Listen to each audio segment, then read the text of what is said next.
All right. Good morning, ladies and gentlemen. We are back, and today we're going to be going over this handy little sucker right here. Where'd it go? What did I do with his order? Where'd he go? Where'd he go? Bam! This one right up here at the top. Protecting the meaning and value of American citizenship. It's Trump's brand new executive order, and people are a little bit scared that I don't know how to say this. They might lose their citizenship. They might get deported. They might get kicked out of the country. I talked about internment camps and lots of other options and reasons that this could be going south for a lot of people here in the United States.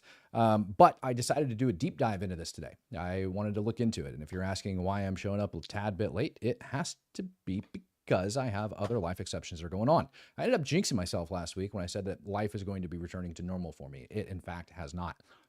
I have lots of other crap I'm still dealing with. But, ladies and gentlemen, shortly, soon, hopefully, we'll get back to being on schedule, being time, and everything else. My mic's a tad bit low for you guys at home. That's cool. I can crank it up just a little bit. I don't want to blow myself out and have you guys, going off. Now, this material that we're going to be going over is a tad bit dry, but it is fact-based. And unfortunately, when it comes to legal precedents and laws and everything else, nothing is exciting. There is no exciting information that I can throw to you guys today that you're going to be like, oh my God, like this is groundbreaking. This is incredible. But there is one thing that I'm going to throw your way that I think Trump is kind of got this, like got you at the end of all this regardless, because this case that hasn't even hit yet, like these cases are going to go up to the Supreme Court. Now, the Supreme Court's been ruling on this since about 1898, was like the main Supreme Court precedence that has always been cited and always gone back to in a case titled the United States versus Wong Kim Ark. Let me throw this up on the screen for you guys. This has been talked about for a really long time. I kid you not, 1898. And this is the main Supreme Court precedence that goes over this.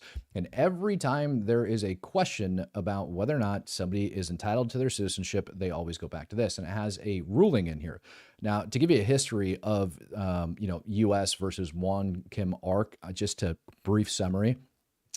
He was born in the United States to an illegal immigrant. She was from China. And after 21 years of living in the United States, Mr. Wong Kim Ark went back to China and then came back over. When he was trying to make re-entry into the United States of America, they denied him entry because of U.S. laws at the time. Now, with all of that being said, after they denied him entry, obviously, there's a court case and everything ends up going up to the Supreme Court. The Supreme Court ends up basically deciding with what we know as today as birthright citizenship, where it comes out. Now, there were several exceptions to that rule for birthright citizenship, okay? And we're going to go over those exceptions to this day. And some of them actually, believe it or not, those exceptions to the rule, and I think this is where Trump's gotcha is going to come into place regardless of how the Supreme Court rules on his executive order. It is going to be quite interesting. Now, I say that for several different reasons, because there is about to be a major event that takes place in the next week, and that major event is going to dictate, in my opinion, whether or not you're allowed to be a U.S. citizen. And it's also going to depend whether or not it's retroactive. I kid you not. There is several meanings for this. Now, let's go over to the executive order so that you guys can get a little bit better understanding of what I'm dealing with. So this executive order covers a couple different things. One establishes why they're doing it. So they go over and they talk to you and they let you know why they're doing it. It just says the 14th Amendment has never been interpreted to extend citizenship universally to every person born within the United States. That's technically true.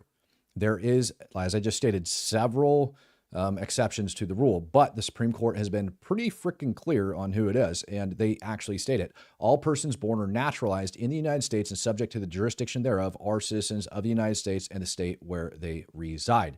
That provision has rightly repudiated the Supreme Court of the United States' shameful decision on Dred Scott v. Sanford. And then they cite that case, which misinterpreted the Constitution as permanently excluding people of African descent from eligibility.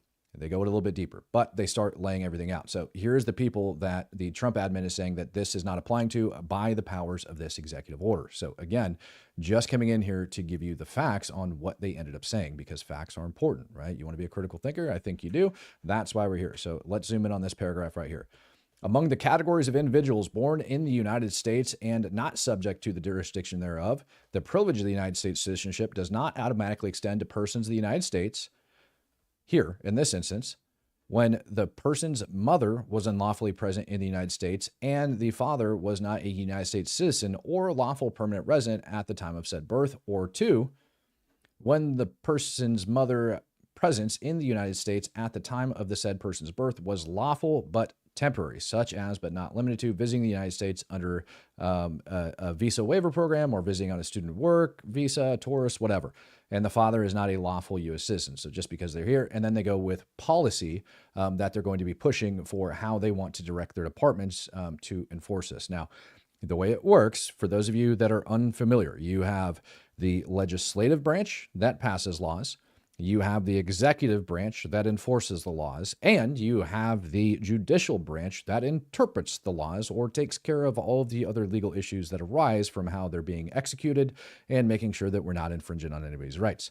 Back in the closet. Lawyer salad talk? No, brother. This is exactly what it is that keeps everybody happy here in the United States. And so when people are complaining that Trump's about to kick everybody out of the U.S., got to have a serious conversation about that, right? Because we have a mass amount of illegal immigrants here in the United States that have children. People on the right will call them anchor babies. People on the left call them, I don't even know what they call them, but they're saying that they have a right to citizenship. Well, Trump came down with this executive order on day one on January 20th.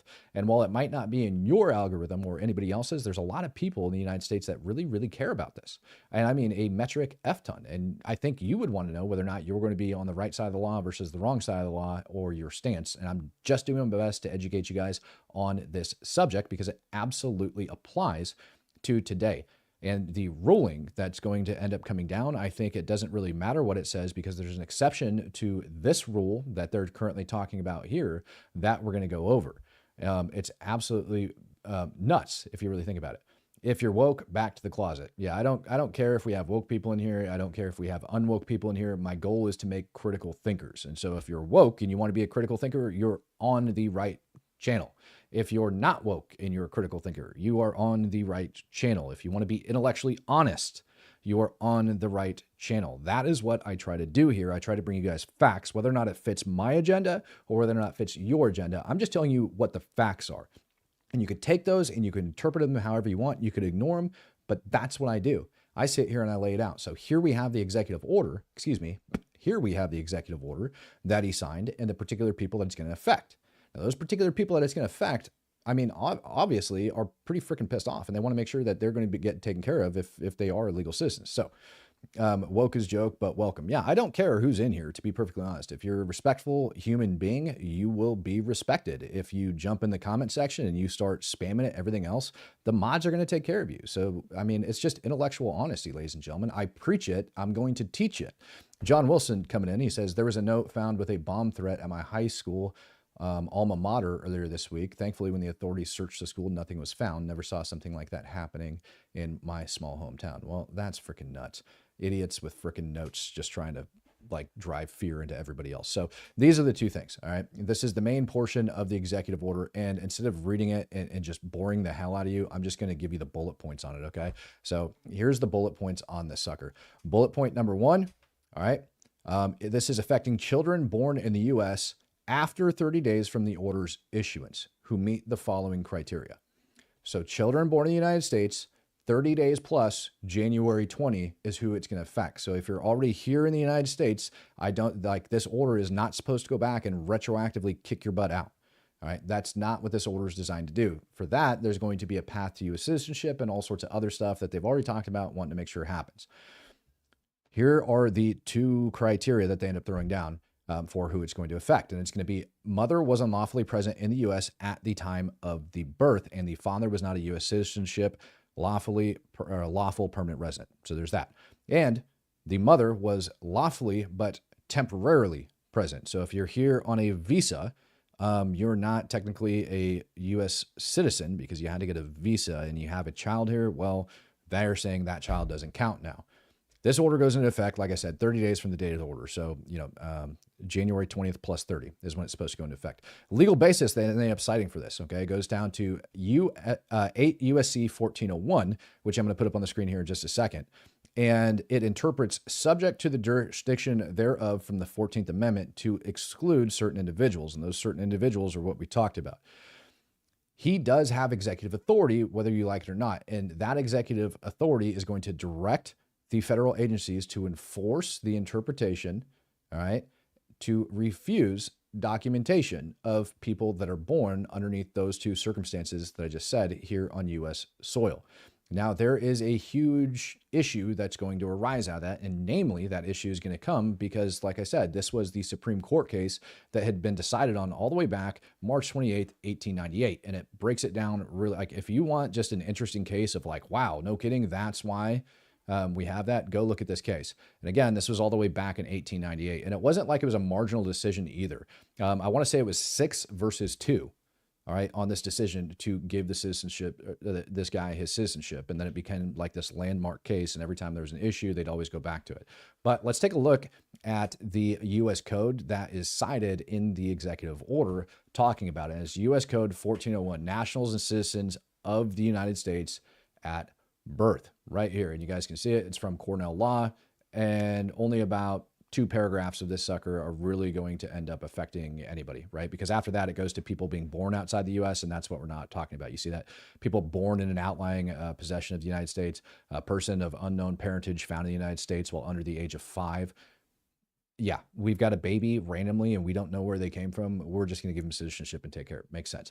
A person born outside the geographical limits of the United States, that doesn't apply. A person born before noon Eastern Standard Time at May 24th, 1934, obviously that is not applying anymore. That those people are approaching like 100 years old.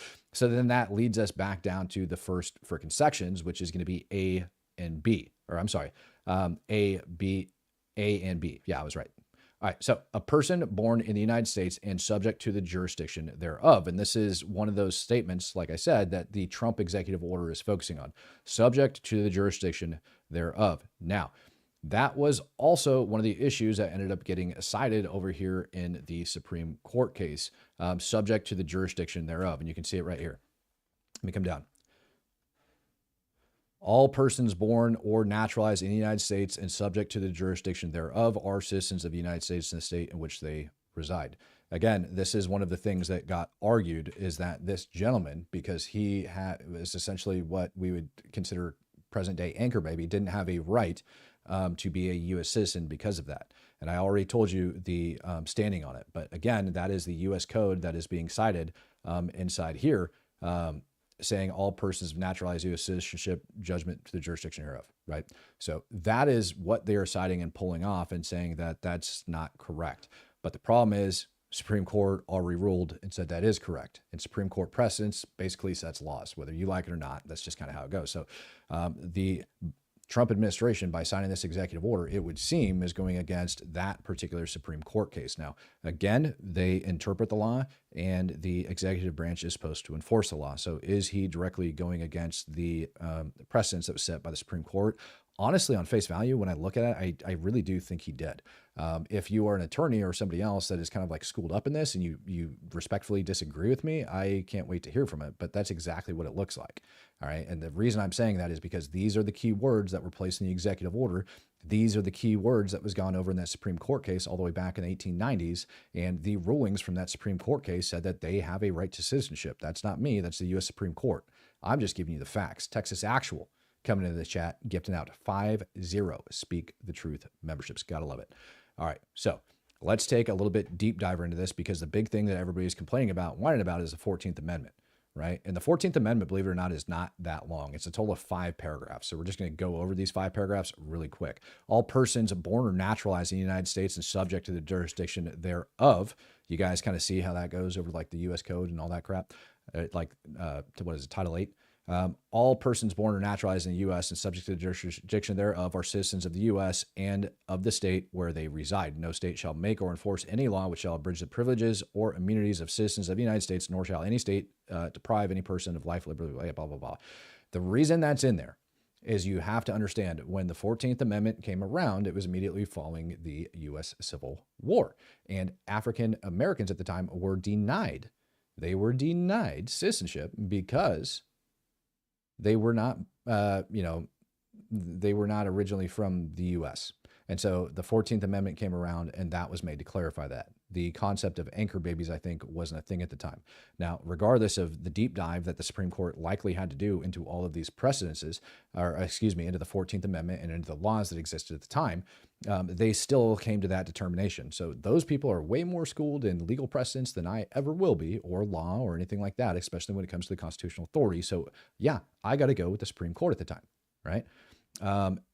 anyways, they end up going down they go through the whole thing. All right. No person shall be a senator, representative of Congress, elector, vice president, president, hold office, military, blah, blah, blah, blah, blah. Not really worried about it. Validity of the public debt of the United States authorized by law, including debts incurred of payments, pensions, bounties, blah, blah, blah, blah, blah. But neither the United States nor any state shall assume or pay any of the debt. You guys see all this crap, how it's not really even applying. The Congress shall have power to enforce by appropriate legislation the provisions of this article. So Congress can come up and enforce it with like further follow-on legislation. Now, what is the big deal when we start looking at it, and why do I think that this is going to be an issue for a lot of people in the United States? So there is the brass tacks of it. There is the brass tacks of it. Now, when we go back over to, the executive order that ends up coming out, this is where people start to get upset that it's the policy of the United States. They lay out the two reasons that they can't do it. Right here is the 30 days it's going in. I don't want anybody to think that I'm lying to them.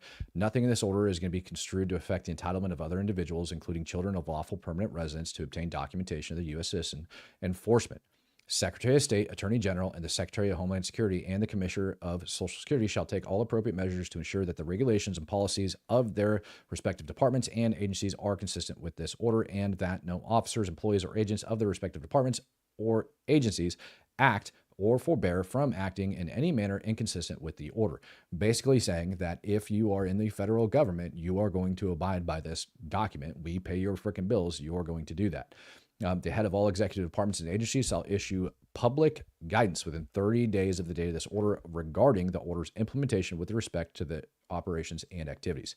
So the federal government in 30 days is going to be very transparent about how they are going to implement this order.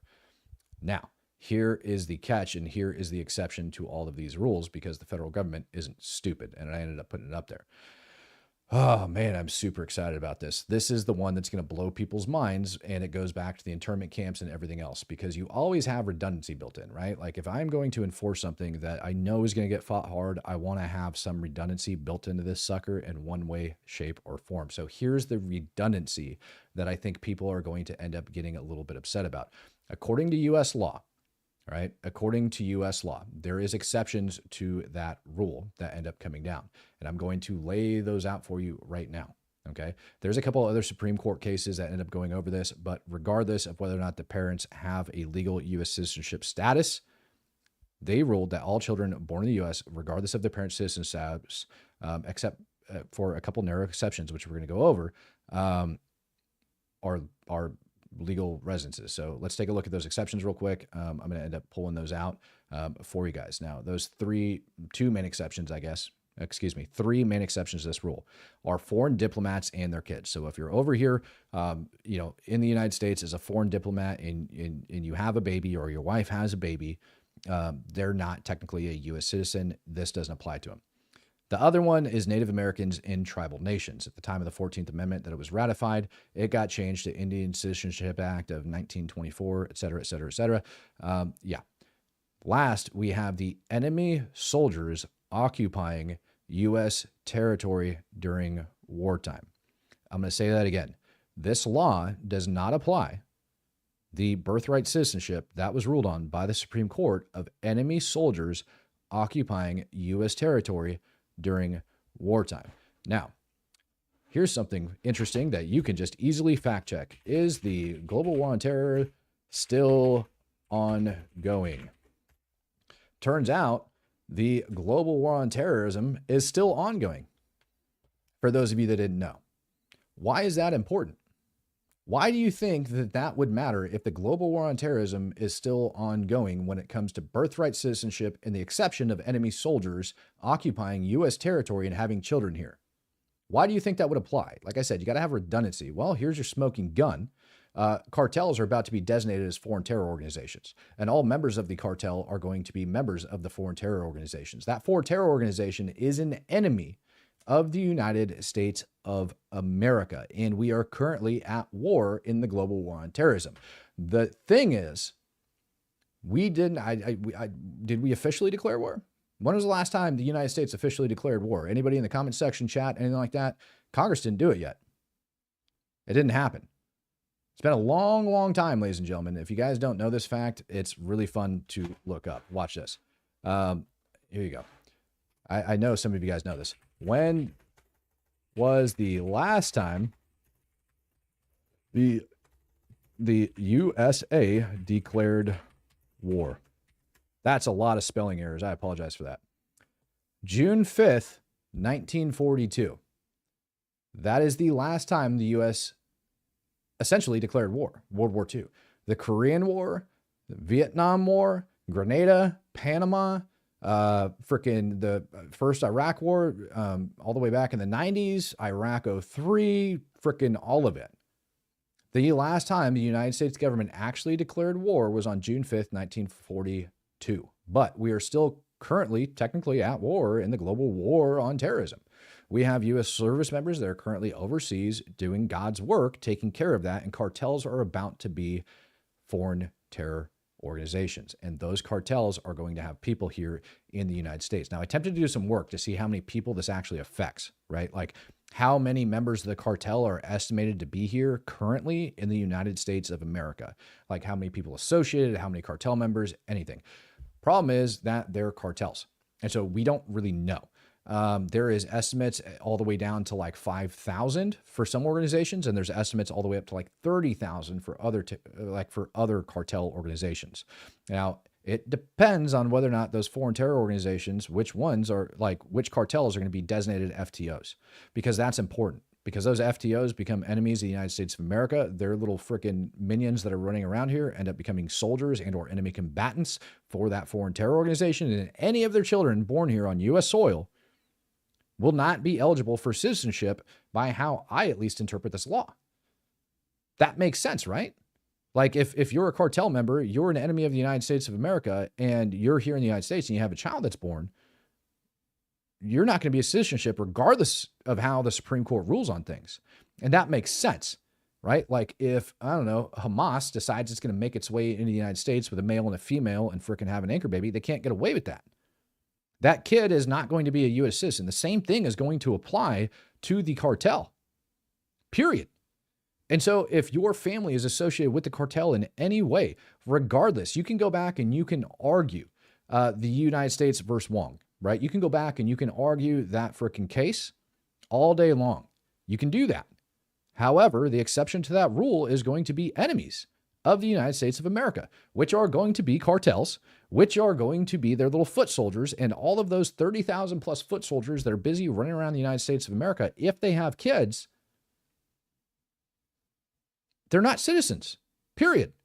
And that's written in law, whether you like it or not. And like I said, the only exception to this rule is like the only real legal loophole argument that I see people making for this is going to be that the U.S. hasn't officially declared war since 1942. And I think that is the one loophole in intellectual honesty that we're going to get into, right? So as I look at this and as I start to analyze it, I start to think that, hey, there is a very real possibility that there's a lot of people that are about to be deported. And when I started talking about the internment camps from that law that Trump cited, the Alien Invasion Act, right? When I start talking about that and him quoting that in the other executive orders all the way back on January 20th, and we start talking about internment camps and people that might get thrown in internment camps because of it, then it becomes a very real deal. We might have people get thrown in internment camps. Think about this. Think about the process here. We might have people get thrown in internment camps of these cartel members, right? And those people that are sitting in those internment camps are going to go through a lengthy process, likely before we end up releasing them, sending them back home, or doing anything with them. During that vetting process, what do you think the odds are that a good chunk of them are going to have ties to the cartel? Anybody? What if you're paying money to the cartel? What if it's determined that your butt crossed the border illegally and paid money to the cartel? Therefore, you are funding a foreign terror organization and you are now an enemy of the United States of America. I am not allowed to fund a foreign terror organization. I can't send money to Hamas. So you don't get to send money up to them. Even if Hamas does me a favor and I give them money, I'm still funding their butts, right? And these people know that. Oh my goodness, ladies and gentlemen. Here's what I'm going to do, because I am very curious. That was actually a lot of digging that I had to do to come up with all that information. I know it's a lot of legal jargon, but I wanted to make sure it was airtight because I don't feel like having YouTube, Twitter, or anybody else tell me that I'm wrong. And that's fine, or try to flag me for misinformation. But facts are facts when it comes down to that case. I mean, facts are simply that. They're just facts. And so what I'm doing, if you hear that beat in the background, that's me going to the Discord because I want to hear from you guys. I want to hear what you guys think about this. You can't fund terrorists? Dude, you sure as hell cannot. not in the United States of America. You're not allowed to do it. So I'm up over in the Discord. I'm waiting for people to come in here to raise their hands and bring this up. And I'm really hoping that there's an attorney in here that is a true supporter that is willing to talk about this, particularly like a constitutional attorney, federal law, you know, anybody that is familiar with any of that stuff. Texas, how's it going, brother? I see you in there. Thanks for the phone call, by the way, Texas. Good morning. Yeah, I figured somebody has to let you know when you're probably talking to a blank screen. Oh, it's frustrating, you know? I was looking at it and I was thinking the same thing, which is why my mind... Look, thank you for the call. Hey, what do you think about that? I think this is a very interesting move that he designated them, because obviously, like you said, the United States hasn't been at war since 42, or hasn't declared war since 42. So designating them as a terrorist opens up a whole book of tools that they can use automatically just by that single designation without having to do much else. So I think it's a very smart play. I just I don't know. Today I saw this videos going around that the cartels, instead of sending people over now, like smuggling them through, they figured out how to make or get these passport cards, and they're handing out passport cards for people to go back with U.S. passport cards. Of course they are. So I don't think I've talked to Blaze in a while. So I want to hear from Blaze real quick, because BB, I generally get you in here commenting and everything else. I just approved Blaze to come up, and I don't know if he's going to be able to. So looks like Blaze isn't coming up yet, even though I approved it. So yeah, he's up here. There he is. Blaze, what do you think? A lot, actually. How you doing, Matt? I'm doing... follower of yours for a while. Oh, thank you, sir. What is can I ask your background? I'm white. I was born in Portland, Oregon. I'm not in the military or anything. I'm 41 years old, or about to be. Okay. But I wanted to comment on something. I just want to throw I just lost a friend yesterday over political bullshit, and they started going after me for being compassionate, and they got all mad about Cubans getting deported, and they're illegal immigrants. I didn't even go after her about this, but she went after me. Was this in Portland? I'm getting in Bend, in Oregon. Bend? Okay. It's on the coast. Yeah, but she started going after me for no reason, and obviously a liberal. But a lot of people are getting aggressive for no good reason. You know, I wasn't getting aggressive. I was just like, hey, you know, chill out. But she ended up blocking me, and I'm not friends with her no more. How did your friend lose his life, or her life? She didn't lose her life. She got mad because Trump was so deporting when you say people. You lost a friend, it wasn't that your friend died. It was that your friend is upset over this. Oh, she wigged out and turned around, called me a racist, all that kind of stuff. Well, I mean, are you technically a racist at that point? I don't think you are. Just like I just looked. I'm not. Yeah, I got last name Carlos, but.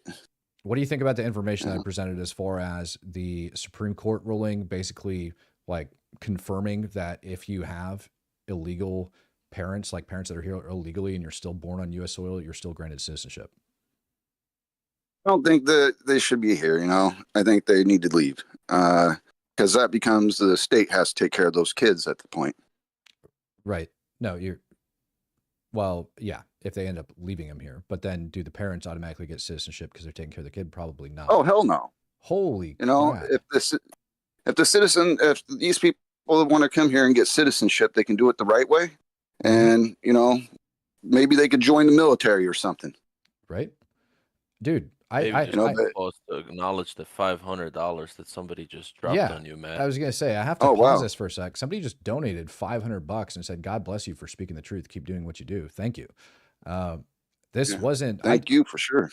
No, I appreciate it. I know this wasn't going to be a popular subject for me to open up because I've got a lot of people on the right and a lot of people on the left on the channel. And it's one of those things that goes, that really does divide America, right? When it goes down to the birthright citizenship. So Cam, seriously, thank you.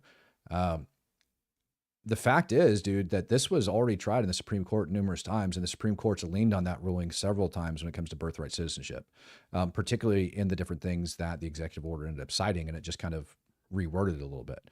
I do think that what I said about foreign terror organizations but the code, right? The U.S. code ends up saying soldiers, and so are terrorists technically soldiers? I don't know if they're going to do that. I know as far as international law goes, enemy combatants, I think it applies, to be perfectly honest.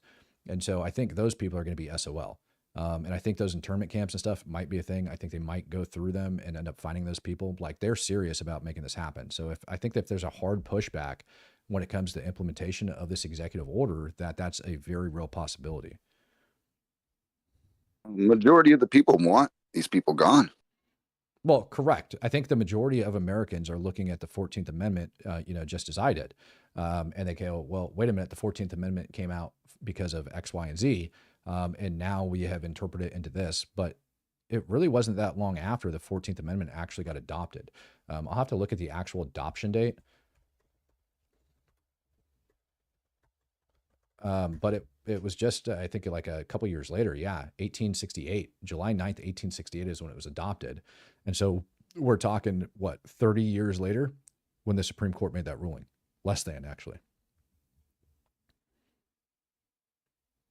So less than 30 years later, the Supreme Court that's familiar with all of those things, right, ends up coming up with that answer and that response. I think a lot of Americans just don't know this stuff, to be honest with you. No, Most Americans probably can't write cursive that are younger. No, and I mean, I grew up in Oregon myself, dude. I grew up in Banks, by the way. I don't know if you know that or not. I grew up in Banks. So I spent my time as a child out in Portland and all of that stuff, like high school days. It's where we would go. It's about, for those that aren't familiar with the area, it's about a 40-minute drive, and it's definitely redneck USA. You leave Portland traveling west towards the coast. There's a fork in the highway that goes out to Highway 6. Then you have Highway 26, and right in the middle of that highway split is essentially where Banks is at. Very, very small town. When we moved in there, dude, there was like, I think there was 300 people on the sign when we moved into town. There was no stoplight. Pretty much all the schools were located on one, probably like, I don't know, 15-acre chunk of property, and that was it. Whoa. It's exploded because they ended up putting in like a housing development and stuff years and years ago. There's a subway. Sounds like Forest Grove. It's a smaller version of Forest Grove, yeah. Smaller version of Forest Grove. Yeah, Forest Grove blew up too. No, Forest Grove got huge, man. And I talked about this before. My folks owned a transmission shop over inside of Forest Grove for a really long period of time. Transaction transmission. It used to be called Dave's, and then it was Jeff's. Jeff's my stepdad. Anywho. Nice. Yeah. So my whole family had worked there at like one point in time. It's freaking wild. Anyways, dude, I'm well familiar with that culture, and I'm well familiar with everything. I've got friends that are, in law enforcement out there over in the city of Portland, and also, in surrounding municipalities. I know sheriffs, deputies, I know freaking lots of people. Right. And the one thing that always kind of like blew my mind when it came to it was these agencies are so tired of all of these different freaking people that are out there causing crimes and stuff, that they're actually putting people in their car and driving them like criminals in their car instead of charging them, and they'll just give them a lift to a neighboring jurisdiction and drop them off, and it turn it into somebody else's problem.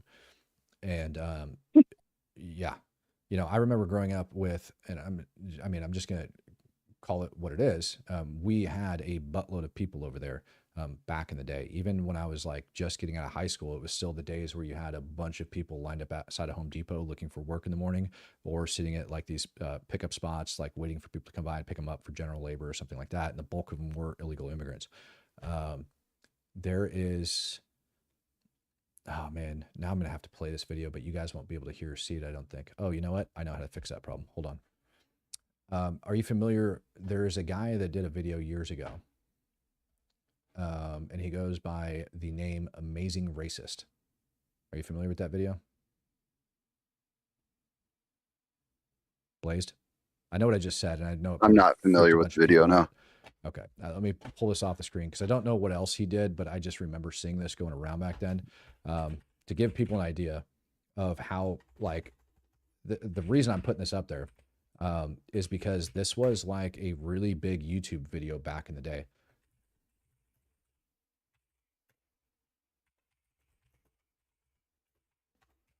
This was a really famous YouTube video back in the day. It's a guy called The Amazing Racist who goes around, and he ended up picking up a bunch of illegal immigrants. This sucker ends up having well over 1 million views, right? This guy has only got 2,000 followers or something on YouTube, but this video's got well over 1,000 views. Like animals. Oh, let me work. Oh, wait, you guys over in Discord can't see that. Let me fix that real quick. All right, I apologize. I want to make sure you guys can actually watch what I'm doing as well. So let me pull that up on the server for you guys so that you guys can see what I'm playing. This was like the sentiment, as far as I'm concerned, of the United States of America. Like, I really do feel that this is how people viewed things for a very long period of time. So let me get this video playing. We work. I feel like the crocodile hunter. Hopefully one of them will speak English. Otherwise, I don't know how to communicate with them. This is gonna be fun. Hey, how you guys doing? You looking for some workers? Yes, we are. How much? I am. About $60 for the day. Okay. Is that good? I need you guys to build Vamos a trabajar. Yeah, okay. Good job. I need help to build a deck. Okay, está bien. Does that work? Vamos a hacer una charola para él. Vamos. I'll take all you guys. Vamos. Yeah, just hop in. Just hop in. Okay. Johnson.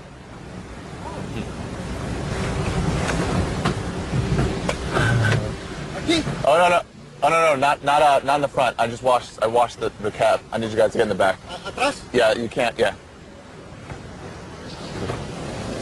Oye, güey, nos están llevando. Okay, settle down, you guys. I'm just gonna close this on you. ¿Dónde? Now we have fun. Hurry, come here. We're gonna go over speed bump. Watch them. Hold on, Beaner. Sorry about that. I didn't see it. I didn't see the bump. Oh, there's another one. I'm sorry. The great thing about Beaners, my deck. What they don't know is that we're not going to my house. We're going somewhere else. I'm not going to ruin the surprise, but we'll be there in a minute. Sorry. ¿Vas a comprar comida? Okay, yeah. I don't know. Something like that. I don't know. We're almost.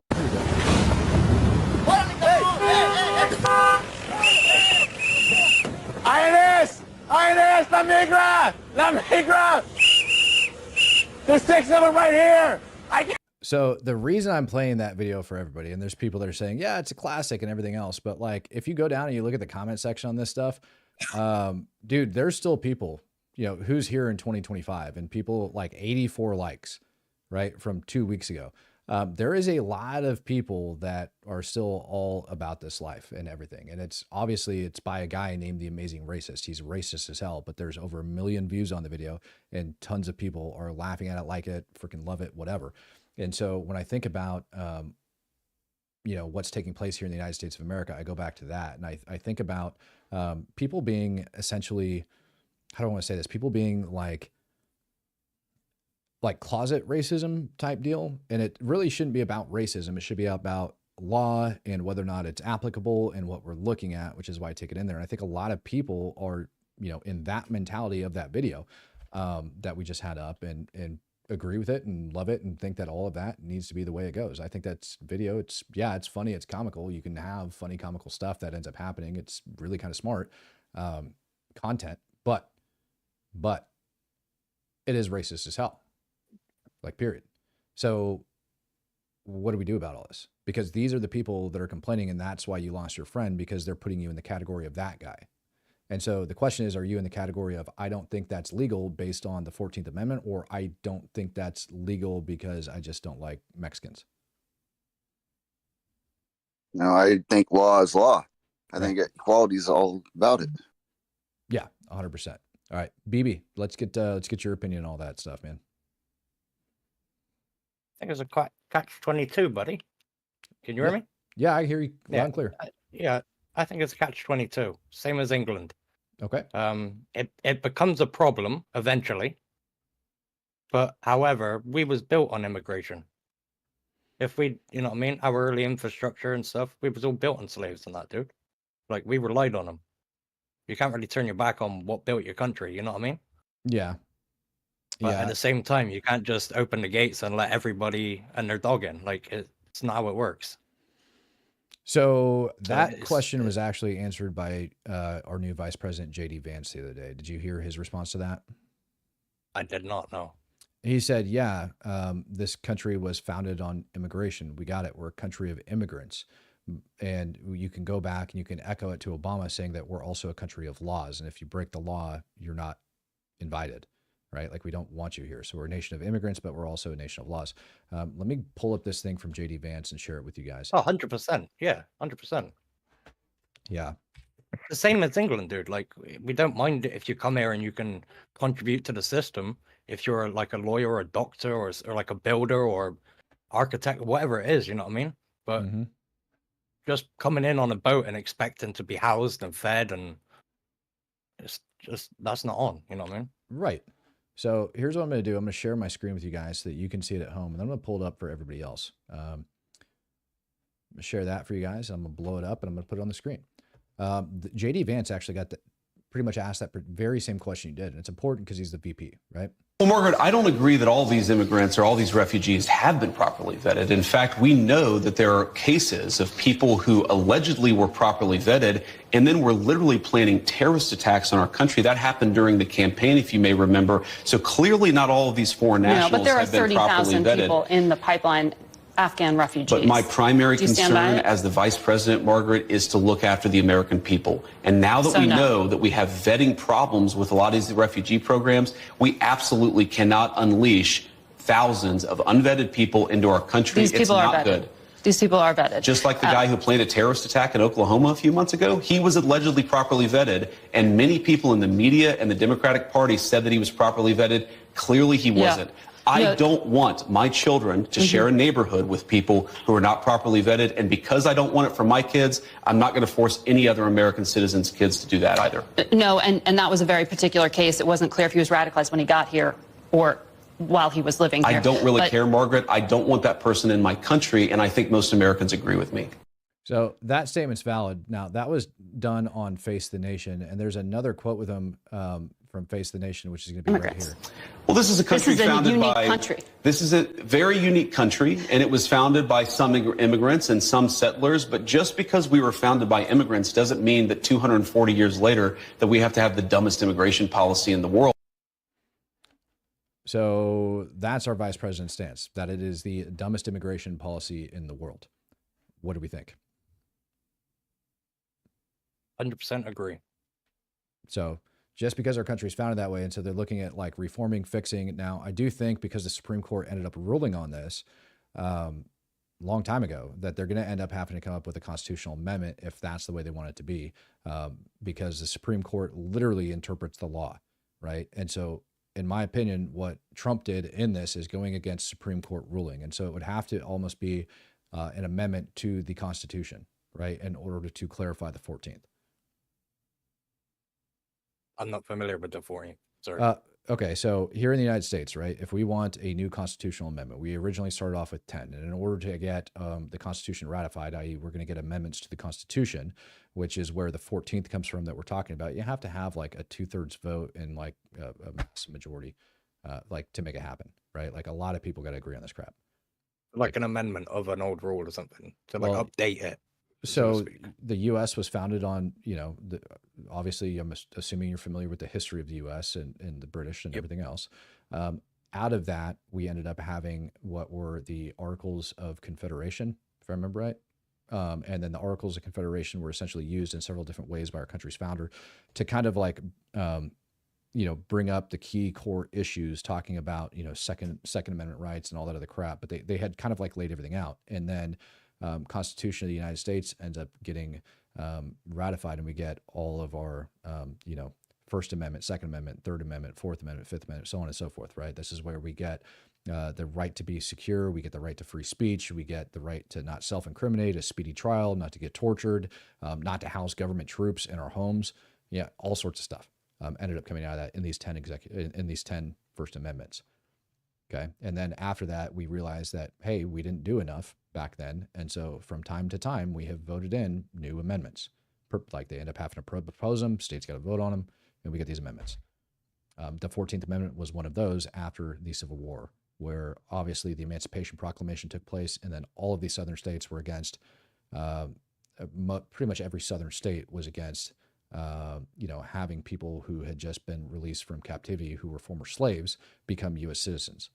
And then when all of that was happening and they were struggling with that, which is really interesting when you look up like actual historical documented racism in the United States, I point towards gun laws, which is why I'm a huge fan of like Second Amendment rights and making sure those are taken care of. Before this even went to the Supreme Court, right? Before this case and ruling even went to the Supreme Court, they ended up, several different states ended up passing what were called midnight special laws, and they were racist as hell. And I mean, like, absolutely racist as hell. Same thing goes. We have like the National Firearms Act of, what is it, 1934, where it classifies certain things as machine guns, and you got to get a tax stamp and all this other crap, right? So that all it is an additional check by the federal government, and then you got to pay a tax in order to get it. Now, that tax was set at $200 all the way back in 1934, and it still remains at $200 today. They haven't changed it, right? $200 back in 1934 is thousands of dollars in today's money. And so the reason they were against midnight special laws, or the reason midnight special laws emerged in the 1800s, the late 1800s, is because firearms manufacturers realized this need in the market. Kind of like, dude, what's the name of those really crappy pistols everybody makes fun of? High points? High point. High points. High point. Yeah. So just kind of like everybody's making fun of high points right now, like midnight specials was like the nickname for really cheap pistols back in the day.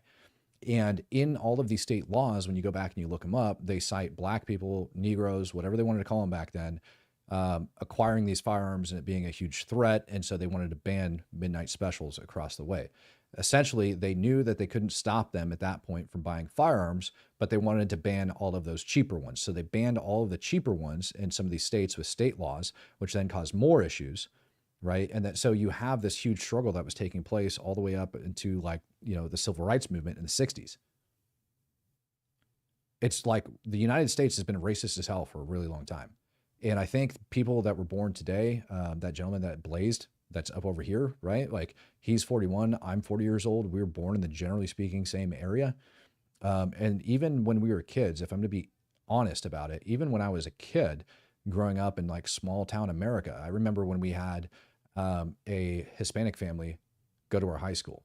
We had like maybe a couple black people that were going there, maybe a couple people from like random other descents, but the vast majority of our school, my graduating class was like 70 people. And the vast majority of my graduating class was like white across the board. And when this Hispanic family ended up moving in, they ended up getting treated like crap. They ended up getting in fights and all sorts of other stuff, right? It was kind of weird. I remember my grandparents ended up having like racist names for frickin' pretty much every minority on the planet, but particularly when they were going to throw them out there, it was always going towards like people from World War II, right? Like like people from the Japanese Imperial Army type stuff, and the Nazis, and people, like, it wasn't just one tiny race, right? Like one race that they had focused on. It was like a lot of them. Parents grew up with that stuff, and you could kind of see it like coming through them.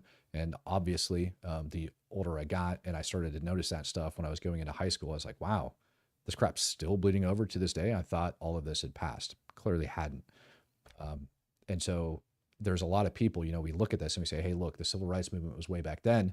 But if we're going to be honest, you know, racism has been a persistent issue within this country, right? If we're going to be honest, racism has been a persistent issue in this country, and people are worried that, you know, this executive order is based on racism.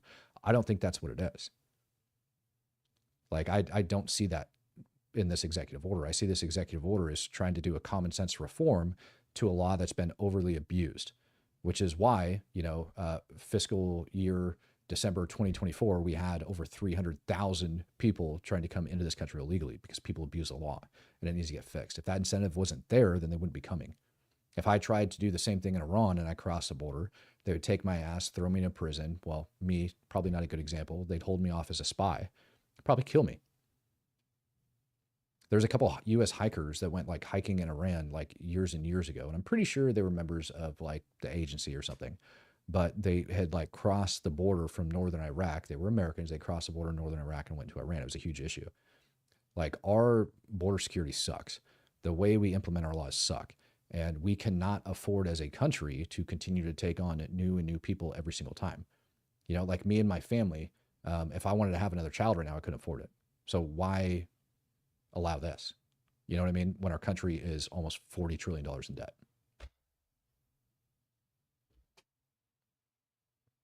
Freeze dried. Haven't heard from you, brother. Why don't you come in? Hey, yeah, I'm the same age as you, Matt.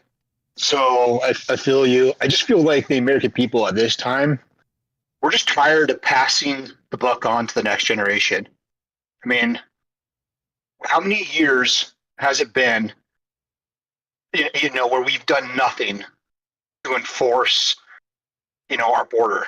You know, we're just tired of passing it on, passing it down the road, kicking the bucket. You know, like like at this time, American people have really, you know, put forth their ultimatum. Okay. Like, no more. Like, enough. We're gonna if you want to call us racist or whatever, just for enforcing the law, you know what? So be it. Like, those words don't hold any effect on us anymore because we're tired of just no laws being enforced and people just doing what they want, and then we lose our national identity. I mean, that's a big part of the illegal immigration problem that I'm experiencing here in our state of Utah.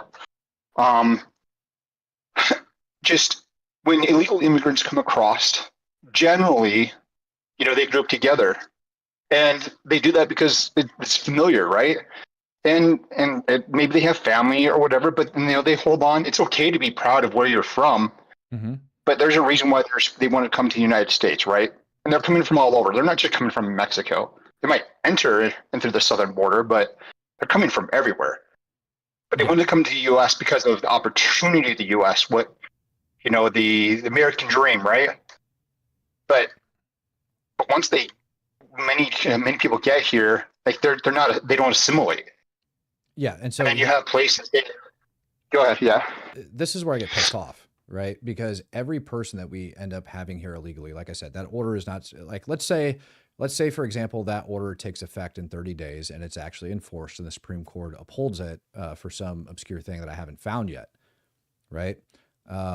There's going to be a lot of people that are going to be given a pathway to citizenship and they're going to take it.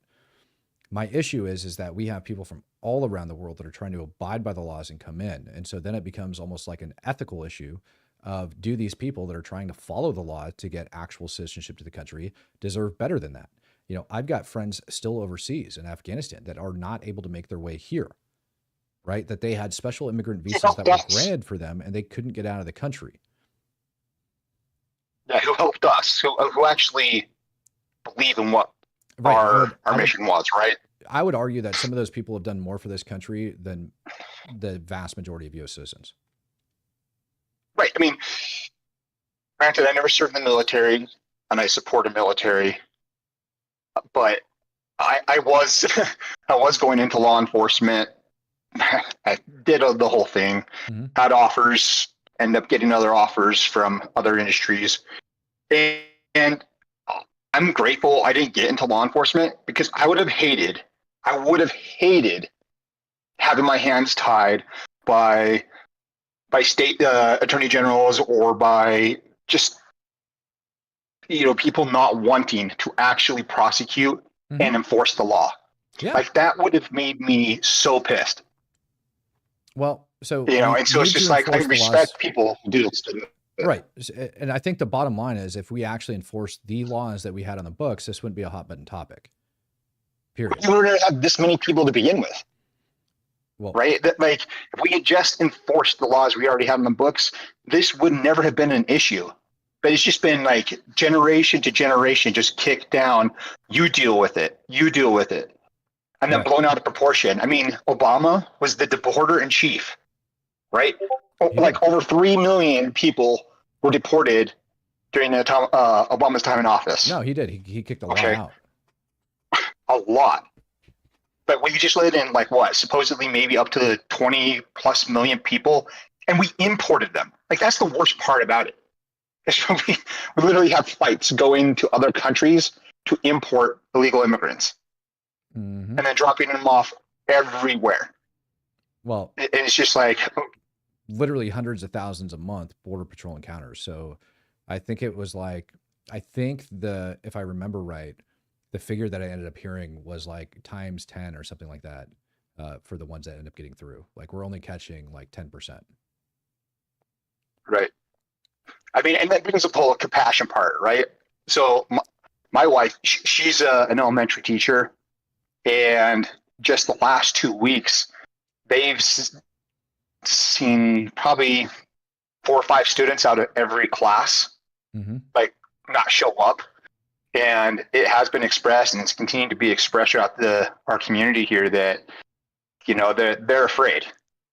Well, right. And And it's just, I get that, but I think that's an unfounded fear based upon everything that you just covered today. Like, I mean, the only ones, especially at this time, the only ones that are really being sought after right now are those who have already committed sex crimes or accused of sex crimes violent and offenders. or They are violent going criminals. after Because violent it's like, offenders. so the whole this whole Selena Gomez thing, flying over these people, I'm like that's a whole Yeah, nobody's going after your grandma stunt. right now, right? Nobody's going It's a after your stunt. grandma. And the other issues I have is we have people like the New York Attorney General, that is, or I'm sorry, not Prosecute them. Yeah, Like Tom said, arrest them, prosecute them for obstruction. She just went absolutely crazy yesterday, complaining that Trump ended up cutting off funding to the states and that they're going to end up suing the federal government for withholding the funds and everything else because they're not following the law, that Congress passed those laws and it's not up to Trump not to enforce those laws, and that he's wrongfully enforcing them, so on and so forth. And so they're going to sue the crap out of the administration because of this. And this is the same lady that I'm pretty sure it's the same lady that ended up prosecuting him for everything else. But the problem is that when she's talking about enforcing federal law and making sure that he's enforcing federal law, the state of New York is not in compliance with federal law. They have sanctuary cities. Sanctuary, exactly. Hey, Matt, with your insight, obviously you worked in law enforcement. Did you by chance see the clip of Dr. Phil embedded with Tom Holman? I did not. And their discussion about not being able to even go after these legal immigrants that are being held on charges in jails. Yeah, so I heard a portion of it. I saw a portion of it where Dr. Phil was talking to somebody on the street, because they also went down the street, didn't they?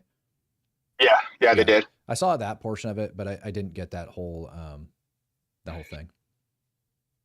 Yeah, well, there was a section right immediately following that where they're just talking about, hey, all the number of resources they're being drained by having to go after these people once they're let out of jails, out of prisons, because now they have to go and relocate them, just a drain on resources, having to arrest them, and you never know. It could be a high risk arrest at that point. Yeah. But they could have done it just in the jail itself, handoff, and then when like one officer versus having to do, who knows what task force, how many team members are going to go and have to effect an arrest out in the general public, and how much more risky that is. Sure. I'm really curious to hear from him, because he's been up here a couple times and his mic's spiking right now, but Blood Wolf, you're blowing people's ears out, brother. Blood Wolf, I'm going to ask you to drop, because if you're talking, it's not working, and it just sounds like you're going crazy. All right, Russender, what you got? Anyway.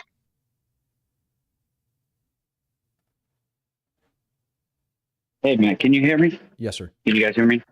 So I've been on, I've been hearing like liberals saying like these code words named called what is it, cute winter boots. Basically it's where they're gonna try to stop the ice ages and all that. And I'm like, seriously, are you really gonna try that? If you haven't heard it yet. I can't really quite make out what you're saying. It's really muffled. If you want to try to fix your mic and come back, or stay up there and see if you can get a better mic so we can actually hear you. I know if I can't hear you properly, a lot of people at home probably can't. Whiskey Warrior, what you got, friend? Oh, looks hey, can you hear me all right? Yeah, I can hear you. Okay. So I'm from Tennessee, and I've definitely seen a lot of support in my area, at least, for the deportation efforts.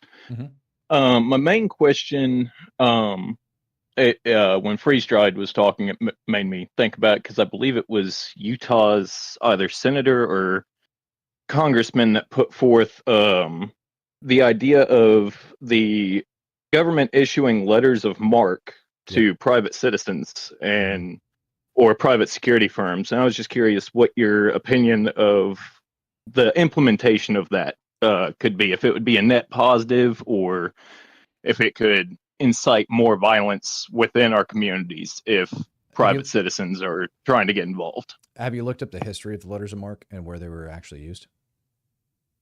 I'm not extremely familiar with it. I know it originated from naval vessels, if I'm not mistaken. Right. Maritime pirates, things like that. Like, go after the bad guys, get rid of them. They're a pain in the butt. But the main thing about like the letters of marque versus like a bounty on somebody, right, is the letters of marque allowed you to essentially pillage, right? So whatever spoils they had, you could have.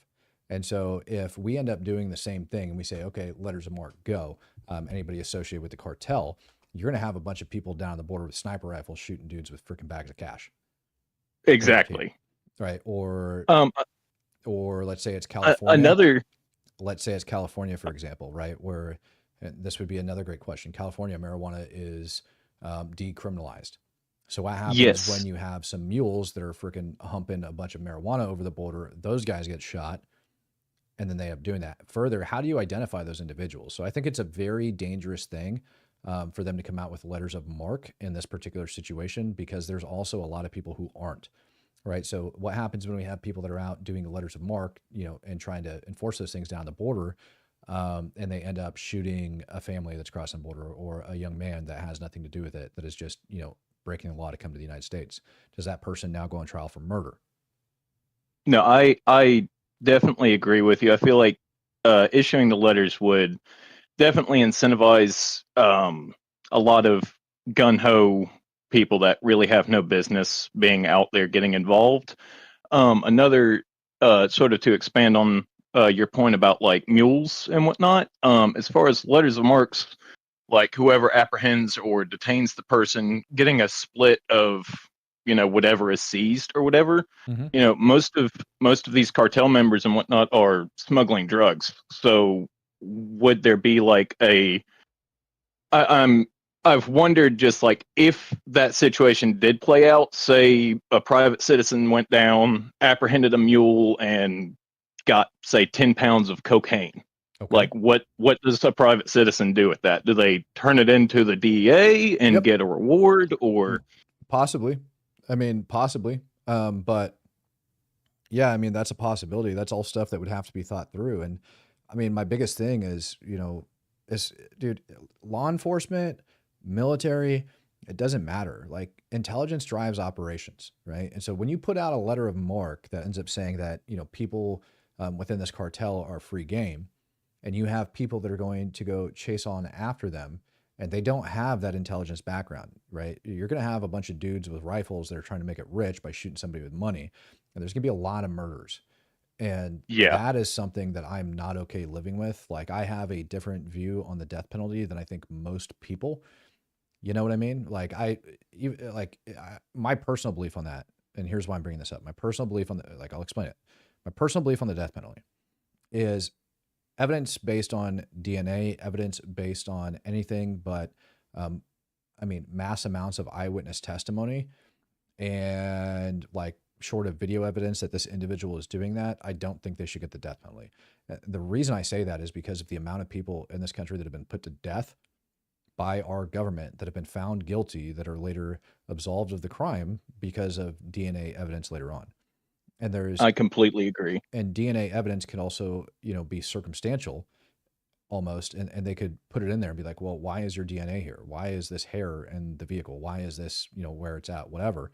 And they could start pinning things on people when there could be a very perfectly good explanation that individual doesn't even know.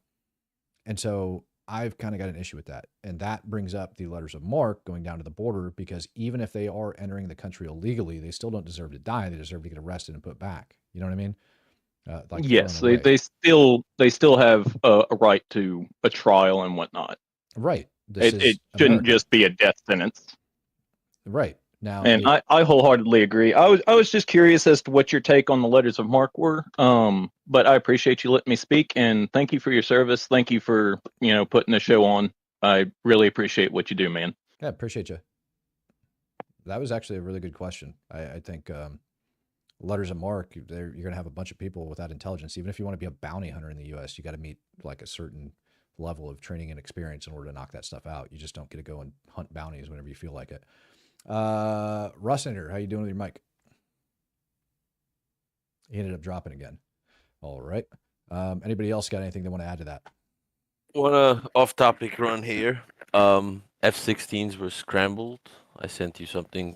Trump's jet or Air Force One had drones come dangerously close. There's an air traffic control recording. I sent it to you. That's an interesting one.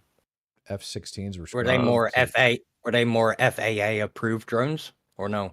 I have no idea. I just there's a thing about Hey, you got to admit the fact that they were approved by the FAA and the Biden administration trying to hide that crap tells you that it's our federal government. This not still wanting doesn't to make admit to what sense they though. have. This still doesn't explain the recent local police chiefs coming out of somewhere in Ohio saying that there's unidentified drones in his jurisdiction, and he has not had any confirmation from the government if it's allowed or not allowed drones, or if it's registered or not registered. He's like saying like, why is the government not communicating with them or something like that. But yeah, that one on Trump's plane is interesting. So you also shared this with me, and I'm just going to cover this real quick. Those that are unaware of this, that ended up happening over inside of Australia, there was, I believe it was multiple vehicles that were like laden with explosives that the law enforcement officials ended up finding over there with a address that was left on the dashboard inside of the vehicle of a synagogue, right? If I remember correctly. And they ended up calling it a hate crime and everything else. Here's something that people don't know about what was happening in Australia. And I talked about it, them considering taking in more Palestinians. Australia actually ended up granting 2,922 visas to Palestinians, and about 1,300 of those people they granted visas to came to Australia in between October 7th of 23 and August of 24.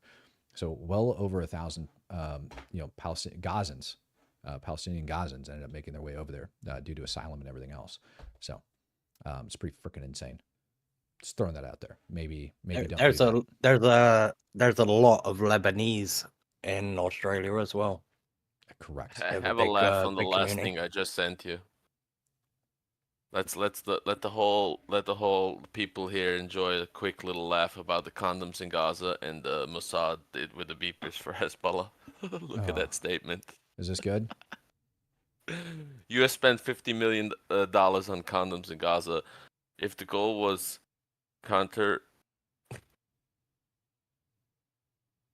just put it up on the screen. We did it to Hezbollah, and we got paid for it.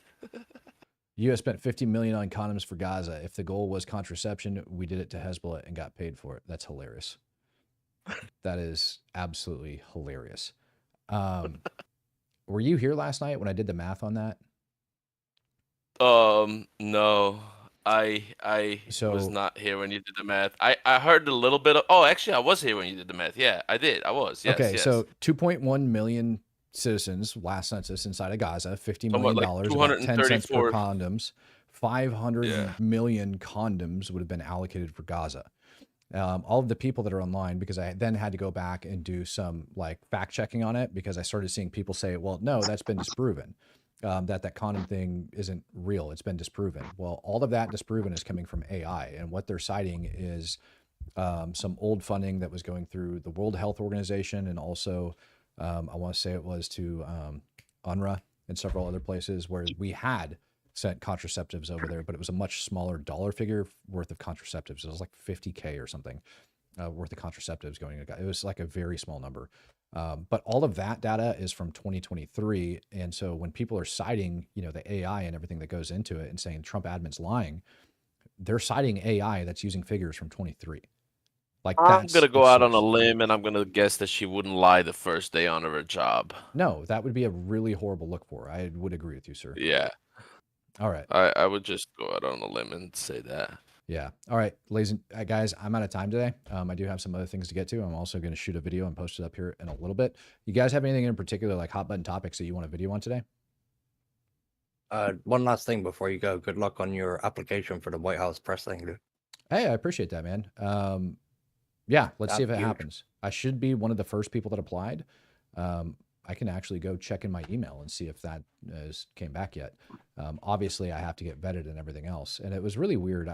The application site itself for it, that they ended up having up really didn't take down too much information. Have you guys actually gone over and looked at it? The application site? I haven't yet. I pulled up the initial hub thing, and that was it. I clicked off of it after that. Hey, Matt, something that someone else said, that guy who had the mic that didn't work, he started to mention about people saying, hey, if you see an ICE agent, call this number, or also how to, turn down their cars or like wreck their cars or something, like pulling spark plugs or whatever. Okay. That chick that got mad at me was posting shit like that on Facebook. I don't get so it. People are posting that kind of stuff. Yeah, and I mean, well, they're stupid. I know there's people that are doing that. I know they are.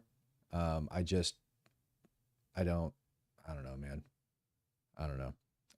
Well, it comes back to that saying that, what can you do for your country? People seem to have forgot that. Right. No. It's more, what can you do for yourself these days? No, it 100% is. And if you're over on my, see my Twitter page and everything else, what you'll end up seeing is, oh, here we go. I found the site. What it is it's a quote from John F. Kennedy that said, "Don't pray for easy lives, pray to be stronger men." I love that quote. I think it is absolutely factual. So this is the website. If you are a podcast or anybody else and you want to apply for a press pass, this is the one that they ended up giving out in the briefing. What's your first name? Up to 200 characters for the love of God. What's your last name? Up to 200 characters. What's your email? Primary social media account. Phone number, zip code, news outlet if applicable. That's it. That's all they ask for. And so I would assume that they're going to have to start going through the thousands of requests that they likely got yesterday, and are going to continue to get the more that word gets out. And I don't know if they're going to do an order of merit. I don't know if they're going to do most popular. I have no idea how they intend on doing it, but 1000%, I'm really hoping to get that press pass. And if I do get it, I'm going to ask some very tough questions when I go there, if I'm allowed to ask them. But regardless of whatever the topic of the day is, because it looks like they're just going to have a rotating seat for everybody to be able to go up and go through there. I have tough questions. Number one is one of the first things I'm going to ask when I go up, because I want to get it on record. I want people to actually know that this exists. And if you guys follow me over on Twitter, you know how pissed off I am about this situation. But Sergeant Stanley, right? It's absolutely ridiculous. Pier? I'm sorry? The Gaza Pier? The Gaza Pier guy. Yeah. Why did that get freaking hidden? So I'm going to ask them to actually look into that. I want to know why the hell we did that. Right? There was no need for that pier. There was a perfectly good place within a very short driving distance that they could have been putting everything up. We wasted a buttload of taxpayer money, and this guy died because of it. It was a joke. We only had about 2 days worth of, the pier I think was operational for either 2 or 3 days. That's it in total. Everything else was spent trying to fix it. The ocean I think we're gonna get I think we're gonna get a lot of answers in regarding the whole Israel situation and the Biden admin, now that that Trump officially invited Netanyahu to be the first foreign leader that he will host in the White House. Mm-hmm. So they released the letter. So I think there's going to be some answers given over there, some statements made. What do you guys want for a video today?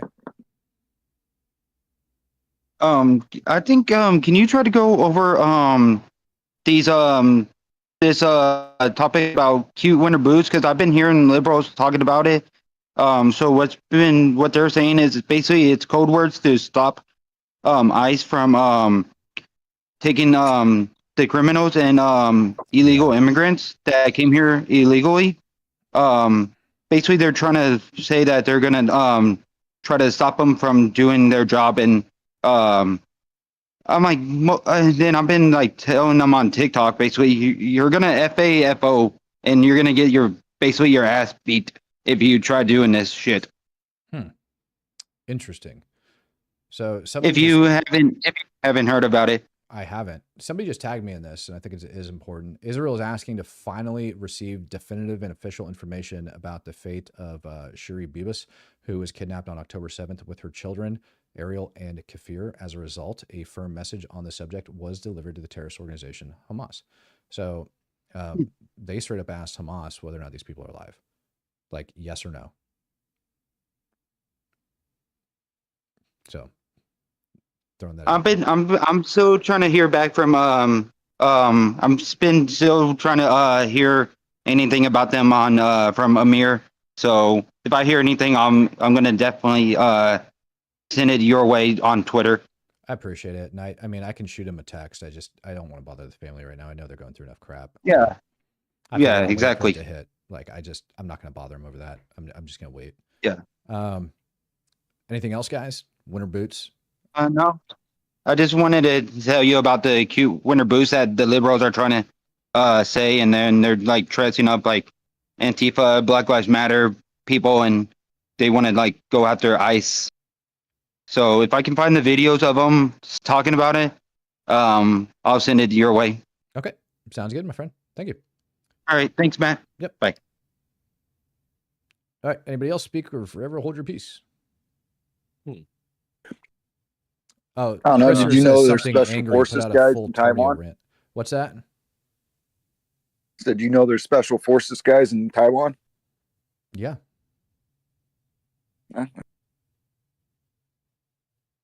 First group, baby. I don't know. Maybe. What Go, would you think real about quick an update before you on go. the, Before you go, on the real cartel quick, video? Syria.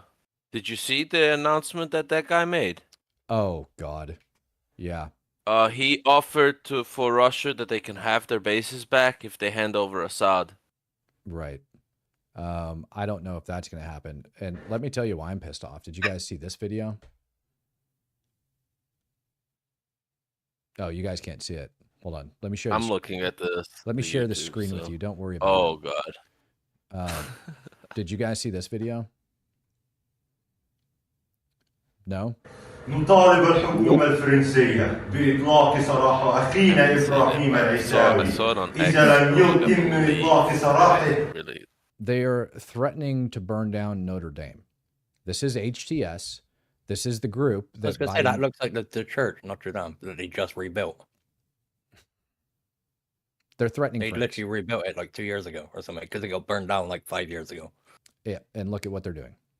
They're threatening France. This is a terror organization. I've tried to scream that from the top of my lungs. Nobody wants to listen.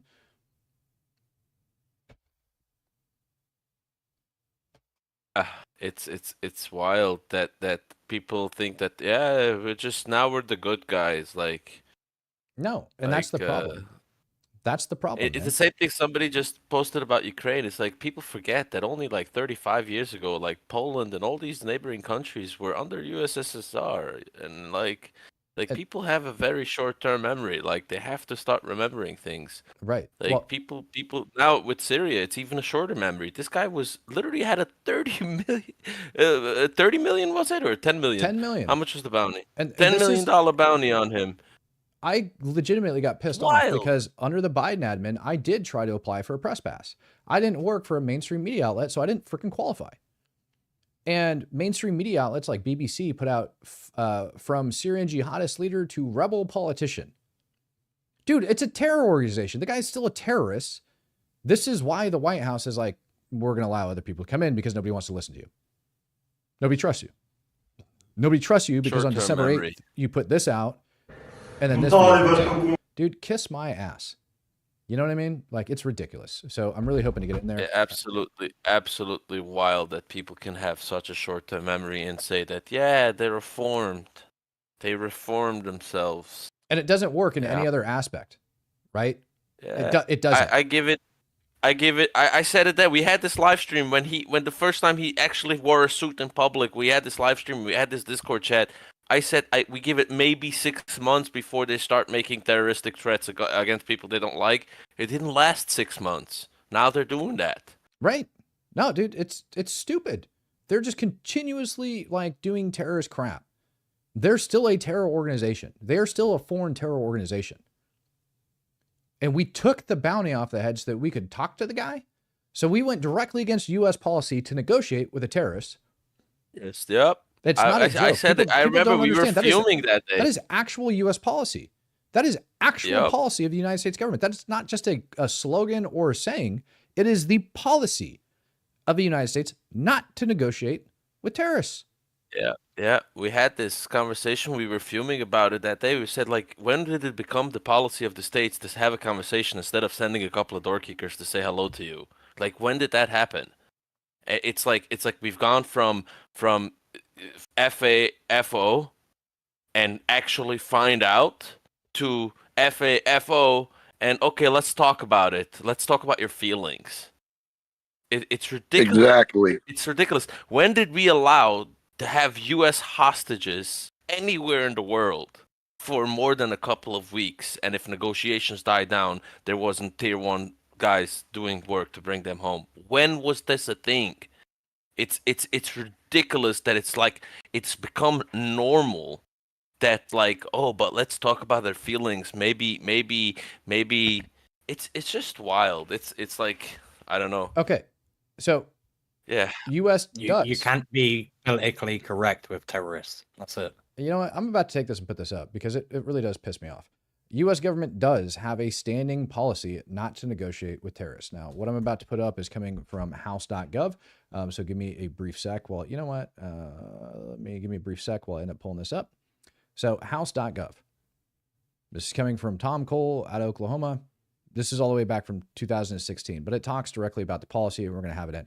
Now that policy not just like pertains to terrorists and negotiating with terrorists, but particularly in situations of hostages, because what we don't want to do is provide a financial incentive to go after terrorists. It is an actual official policy, period.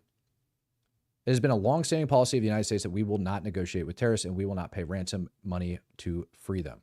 That's what I think that $50 million in condoms was. It's wild. It's just wild. Like I said yesterday in the stream, I don't agree with everything or every policy, nor should everybody just agree with anything they hear or are told. But one thing I do agree with this administration is it's time for a spring cleaning. It really is. It's like it's ridiculous. And this video that just came out of Hamas fighter in Gaza talking to a camera in obviously in Arabic, but the translation is basically saying he's talking to Trump and to Netanyahu, and he says, Netanyahu, if you think you have a victory, you have no idea what's happening. And to Trump, if you think you threaten us with hell of fire or fire of hell, we will bring that fire of hell straight to your house. Like this is a ceasefire. Like when did this become a thing? I can't wait for a press conference between Trump and Netanyahu standing both at the podium, and Trump is gonna do another one of these El Baghdadi press conferences and say, listen, they did a lot of shooting, they did a lot of blowing up, and now they're all gone. I can't wait for that day. Like it's time. It really is time to wake up and tell Hamas, tell Hezbollah, tell Russia, tell North Korea and China if they want, no problem. You do you, F around and find out. 100%. And now send the best guys we have that are sitting there absolutely millions and millions and billions of dollars into training for these guys to create the best warfighters in the world. And what do you do with them? You send them on support roles to train African fighters when you can send instructors to do that and send them to do work that they're meant to be doing. Like it's wild that we got to a point where like if somebody does something wrong, really wrong, like wrong that even the bad people know it's wrong, but because we're in this like woke society, let's talk about it. They must also have feelings. Nobody gets an opinion when they take hostages, like period, end of discussion. They all need crushed. I'm seeing a lot of people that are asking me for the devotional, and I am about to close out. I don't have my reading glasses, and I just tried reading the text, and I can't do it right now. So it's just physically impossible. I brought my reading glasses downstairs, so I can't do it right now. I will have to bring them back up. Guys, I'm going to close out. We'll get a longer one next time. yeah, I'm going to close out. Thank you, Matt. I do have a lot to do, so I appreciate everybody. I appreciate you guys' support. Appreciate everybody that donated. Texas, appreciate you, man. Appreciate everybody that came up to comment. Love you guys to death. All right. I do not have the ability to read from this book. The lettering is really, really fine. And I can barely make out the passage. And if I go backwards like this, I'll try to give you guys a little bit of attempt at the actual passage. It comes out of 2 Timothy. It says, refuse to get involved in insane discussions. They always end up in fights. God's servants must not be argumentative, but a gentle listener. And this is something that I need to take to heart. If you often draw into arguments, you may simply think that you are telling it like it is on setting other people straight, but most quarrels create hard feelings and become emotional exchanges rather than reasonable discussions. Ask yourself what you spend the most time doing during an argument. Do you patiently listen to the other person, trying to understand his or her point of view, or does listening mean impatiently waiting for your turn to speak? The Bible says God's servants must be a gentle listener. Granted, there are times when you must contend earnestly for the faith that comes from Jude, but you must contend with facts and solid reasons, not with a raised voice and intimidating body postures. Solomon said, starting a quarrel is like opening a floodgate, so stop before a dispute breaks out. It's Proverbs 17:14. Note what actually is worth disputing and what's not. Often the wisest thing you can do is to avoid getting drawn into an argument. Prayer that goes along with it: Lord, please forgive my pride and temper. They have caused problems in my life and I want to change. Please give me love and patience. In Jesus' name I pray, amen. Ladies and gentlemen,